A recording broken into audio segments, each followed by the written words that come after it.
Behold, the knowledge of a man who did 1 whole hour of research. So it's been over 6 months since we got an announcement of the global release for the funny horse girl game, and since then, relative radio silence. Not really, I mean we had the Twitter account. Originally what I thought was going to happen was once the Twitter account ran out of announcements, then we'd get some news about a release date. I think they've mentioned every piece of media they've created, including Japanese-only manga for some reason, but they've also been announcing characters. They've been revealing character profiles for seemingly all the characters who appear on the orientation banner. They release those pretty regularly, so at the time of recording, they have this many left.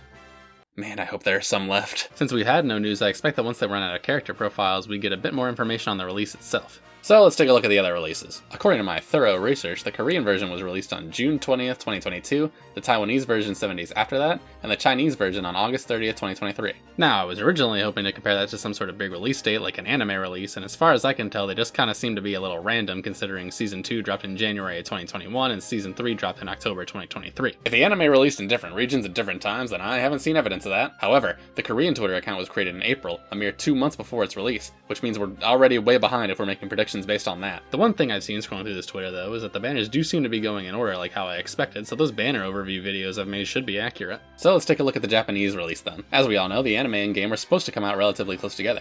That did not happen. After numerous delays, we eventually got a release on the December 19, 2020 edition of Pocketube saying that the game would release on February 24th the following year. Pre-registration would also be on February 10th. I was of the opinion that while it would be incredibly convenient if the game released on the same day it was released in 2021, it probably wouldn't happen, and if it does, we're about to have no warning. If we're sticking to thematic timing here, maybe they'll announce something on the date of the initial game's release and have it come out to coincide with Cinderella Grey's release in April. That is to say, in terms of a release date, I have no idea. But imagine how smart I'll look if it does turn out that way. To change topics a little bit, how do I think the game will look upon release? Well, it'll probably be the same as what was available in year 1. Let's take a look at screenshots on the home screen from this video I found from 3 years ago and today.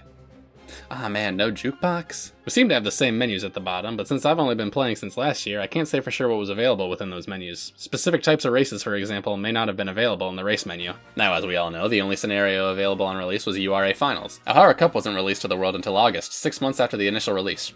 Oh, I don't see why what's ordinarily available in current year in the other menus wouldn't be there. There's a locked circle menu here too, but no jukebox. The Battle Pass equivalent would also be missing for sure, since I'm pretty sure that was added last year. The banners that were available were also low compared to the amount we have in current year, but that's to be expected. I don't think they were doing monthly banners or mass amounts of paid banners at that point. This year video was put out in February of 2022 and has more of what we're expecting. A full race menu, your roster of units and cards, the whole shebang. I can't see what's in the story mode menu, but I imagine it'll be the first part of the first story, and you should probably still be able to access the stories for any characters you have in train. I guess the plan is just train everybody in URA Finals, I suppose, which is going to be a big difference when getting UGs without thinking in Mecha Musume for a lot of people. My biggest fear is that umamusume does what every other mobile game that releases in the States does, which is not giving us a lot of opportunities for rewards or meaningful bonuses. To be honest, I'm keeping my expectations low in that regard, but it's not like there aren't going to be opportunities. Also, you may recall that there was a demo at Anime Expo last year. If you don't recall, that's probably because for some reason almost no information was shared about it, so I can't imagine there was all that much there. Anyway, those are my mad ramblings on what may or may not be, but just know when this game comes out in English, I will have many videos.